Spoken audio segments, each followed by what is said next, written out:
have to get everyone out. He's coming. If only you knew the future we have in store. While you X-Men have been holding hands, we've been placing dominoes.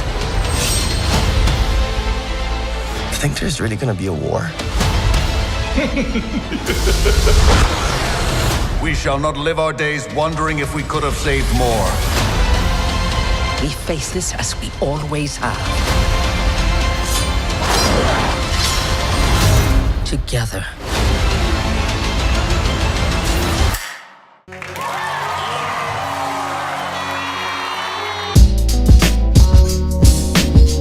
One time for your mom. X-Men 97 was great. Like a dead ass, this is one of the best things Marvel's made in a long time. I was already a fan of the original animated series, and I liked some of the live action movies. Besides Logan and Last Stand when I was younger, I never went back to watch any of them. As a whole, I always liked the X-Men, but over time, I lost interest, or flat out forgot about them. Granted, that could be more of a me problem if anything. But still, this was a much needed dub for Marvel. A bird with a word came to me, the sweetness of a honeycomb tree. Let me just talk about some of my personal highlights. Off the bat, they put me on to a lot of new characters. I remember watching the first episode like, Who are these niggas? To be fair, I haven't seen the show in a long time, and it had like 5 seasons. It is very possible that all these people were in the original show and I just missed them. Like Bishop, apparently he was in the original, but I never saw him. I had no idea who this nigga was before the show, but now, I'm his biggest fan. When he teamed up with Cyclops for that Team Ultimate, bruh, that shit was clean. Time for an exorcism, punks! He isn't in the show long, but damn did he make an impression. Homie is so dope, he almost made me want to pick up a comic book. I said almost. Don't get your hopes up. Don't do it. Don't you read mangas and stuff? Hey, this ain't about me right now. But yeah, why have I not heard of him before? He should have been in Marvel vs. Capcom 3. He better be in MVC 4. So, here's a funny story. When I first saw Logan, I had no idea who this guy was. I remember thinking, who's this ashy nigga? So, at the time, I just assumed he was Morph. It wasn't until years later that I found out that this nigga's name was Caliban, and Morph was never in the movie. So yeah, I just thought I'd share that. But anywho, I liked Morph in this. They acted as the comic relief, but were still very capable on the field. I've been a fan of Storm since the first X-Men movie. Albeit, not because of the character, though I did think it was dope she could command lightning. It was mainly because I had a crush on Halle Berry. Shit, I still do. Sexy lady, drive me crazy, drive me wild.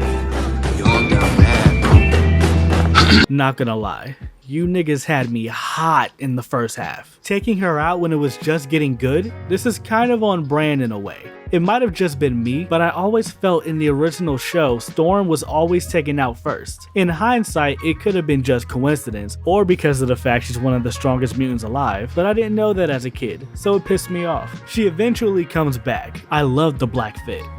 Magneto was one of my favorites back in the day, and still is now. I forgot just how strong Magneto is. I thought it was cool as hell when he moved the Golden Gate Bridge, but this nigga shut down the earth. Seeing him try to honor Charles's wish while also still keeping to his ideals and beliefs was interesting. He really did give it his best try. I love the scene where Val releases him, saying what we've all been thinking. Thing is, Magneto knows us better than Charles ever did. Knows we know better. But the scariest thing about Genosha wasn't the death or the chaos. It was a thought. The only sane thought you can have when being chased by giant robots that were built to crush you. Magneto was right.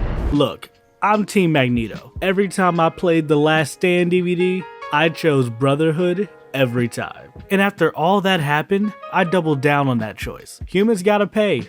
and the price is baby hands. Speaking of which, I kind of hated Charles in this. Let me first say, I don't think what he did was necessarily wrong, but how he went about it was irresponsible. Homie put a little too much faith in his plans working out, and I can understand how some of the X-Men feel betrayed by him. I don't blame Rogue for jumping ship, especially after what she's been through. I hope they come back to this in season 2.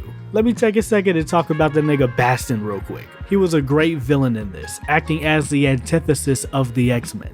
I love a villain that can balance arrogance with menace. He holds all the cards and has everyone on a string, so yeah, of course he's arrogant, but he has the power and intellect to back it up, and that makes him unnerving. It also helps that we actively see him work towards his goal. He's not just stuck in his lab brooding all day. He was definitely one of the best parts of the show. Poetic, isn't it? The inevitability of my vision. Even now, Professor Xavier must pave the path to my dream in order to honor his own. A dream as crippled as its dreamer, built to die. But out of all the characters, the most notable thing they did was breathe new life into Cyclops. I didn't care for him in the OG show, and the movies didn't help change that. They made him into such a prick. All he ever did was brood, complain, or talk about Jean. I kinda felt cheated after getting this version of him. You're telling me I could have been a Cyclops fan this whole time? When he said, "To me, my X-Men." Yep, that did it. I'm a fan. And between you and me, he did it better than Charles ever could. Just saying. I need more of this Cyclops in my life. Bring this nigga to the MCU. Prepare for the mutant evolution. We'll be right back to X-Men on Disney XD.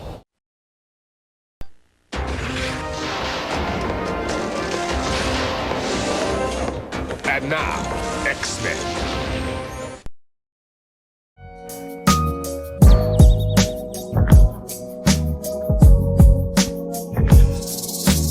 I've seen some complaints about the art style and animation. Personally, I liked it. It's definitely better than the original. I liked the colors. They were so vibrant, but not to the point that they were overwhelming. One of my favorite bits is when we traveled with Nightcrawler through his teleportation. That shit was so smooth. The pacing was pretty quick, but it never felt like it was going too fast. The writing was fine. It could be a little corny at times, and some things weren't explained that well, which I associate with the pacing. But still, none of this ruined my experience. Out of everything, the action scenes were the best part for me. They were all great, but episode 5 changed the game. That shit was crazy. My nigga Gambit stole the show, and Rogue put in work too. I always forget how strong she is. And there's so many more great action scenes. These niggas were not playing around. I haven't even mentioned the story yet. They really made you feel the hatred the humans have for mutants, and the fear the mutants have of just being around, just being alive. And the parallels to the real world helped add to the emotional moments. The fact that some of those Sentinel niggas were volunteers speak volumes.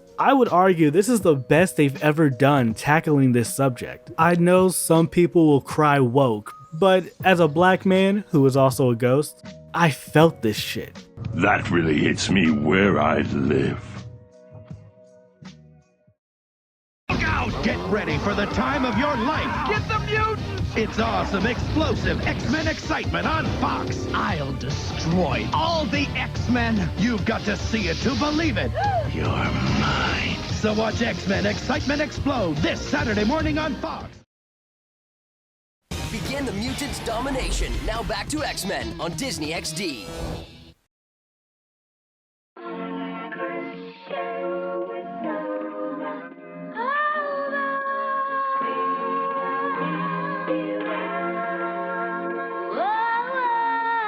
This was so refreshing, not only for the X-Men brand, but for Marvel as a whole.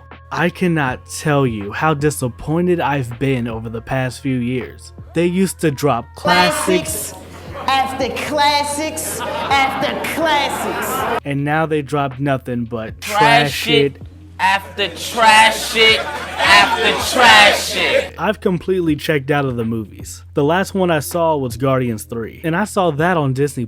And the shows were no better, give or take a few. Though I had a great time with X-Men 97, I can't say this brought me back as a fan. I've been kicked in the dick one too many times. You fool me, we can't get fooled again. Nevertheless, I would say this is a dub for Marvel. Though I'm still skeptical about their future, I enjoy the show. It made me fall back in love with the X-Men and reintroduced me to a bunch of characters I overlooked or were ruined by the movies. But yeah, if you haven't seen it, it's available on Disney Plus and I highly recommend it. So far, it's looking like one of the best shows I've seen this year. But hey, you don't have to take my word for it.